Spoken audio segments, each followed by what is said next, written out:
So this is going to be a story um, about when Monster Mama was younger.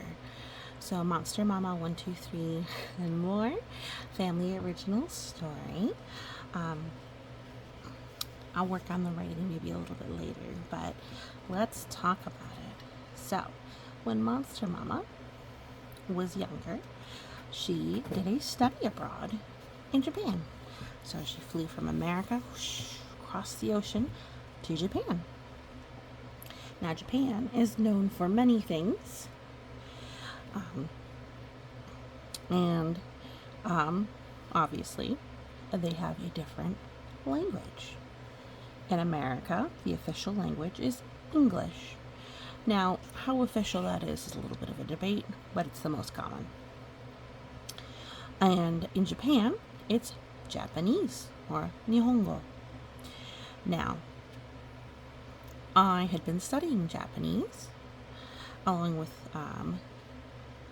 many of my friends, so we could communicate while we were there, which was great.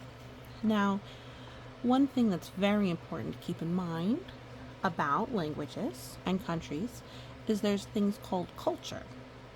Now, culture is things that make up your general mindset and your opinions. So, that's something you don't always think about, even though you're learning language. So, when I was there, we spent some time at a women's university. And one of the things that was unique about the university was that the taxis and the cars all stopped at the bottom of the hill. And there was a very long, very steep hill. It was a term they use, 45-degree angle. So it was very steep. And in Japan, part of their culture is to look nice. It's important for a young lady or a young person to have a certain upkeep of themselves. And so when girls would go to college, the first years would want to dress up real nice and they'd wear high heels. And let me tell you, walking up a hill or walking down a hill in high heels was nearly impossible. The girls would have to take tiny little mincing steps. So, otherwise they might fall. Oh my goodness. Right? So, you could tell who was a first year, who was new, who that was their first year at the school, compared to a second year by their shoes. First years would wear high heels. Second years would wear flats or sneakers. They might wear they might wear a nice shoe that didn't have a heel, but many of them wore sneakers or gym shoes. And it was so lovely to walk up the hill. And you'd walk up the hill. And you'd walk up the hill. And you'd walk up the hill. And you'd get to the school. And one of the things that they let us do is we sat in on some classes because some of the things they had were we had something to add as English speakers. In particular, there was one class that I really loved, and it was a class about teaching English to children. English. And the day I remember we were there, all of the young people in the class, all the young ladies, were practicing. They were taking turns reading English storybooks, which was great fun. As you can tell, I love picture books. And so each of them would hold the book up, and the other students would listen very politely, and they would each open the book very carefully, and very carefully they would each read the book and the story just right. Oh, so, just like Goldilocks.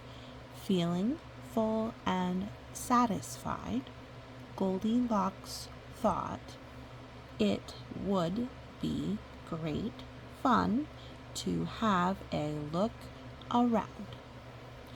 So, as I looked around at everybody reading their book, and they were just very carefully enunciating, clearly stating each sound, and speaking properly about how the dog or the cat, I realized that not everybody reads the stories like I do. And I also realized there was a lot of things that I didn't think were unique to America. Because the story we had, the story my little group had, was about an elephant who loved peanut butter and jelly sandwiches. Now, first, this was confusing to the Japanese women because in Japan, they don't have peanut butter and jelly sandwiches. They eat jelly sandwiches? Okay, all right. They eat peanut butter. Well, some things, but they don't really like peanut butter that much. But certainly nobody makes peanut butter and jelly sandwiches. What a strange thing to make. That is not a Japanese thing. American.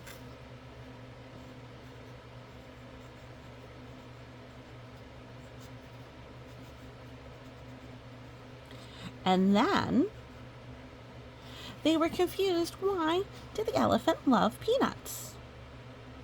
Was that a thing? Why would he like peanuts?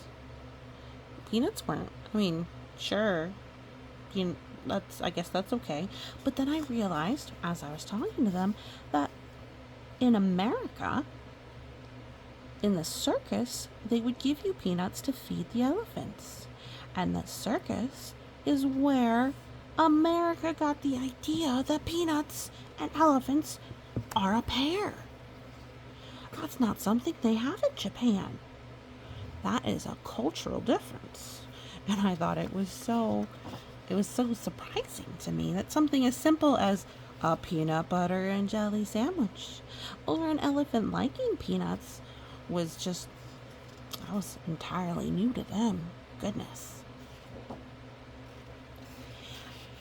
Now, that was also the day that I got to be a fun storyteller and realize that I had a storytelling skill.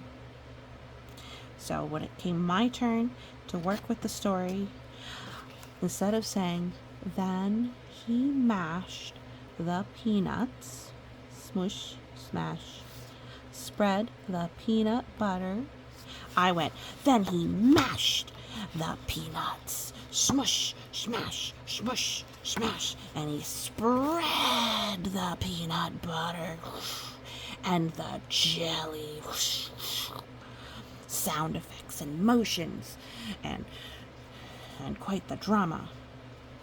The teacher said, girls, or ladies, look at how she's reading this story.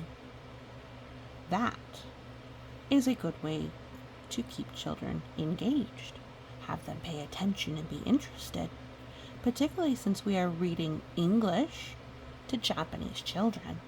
They don't know the words. They don't know what you're saying. But if you make it fun, mash, mash, mash, mash, mash, mash, spread the peanut butter,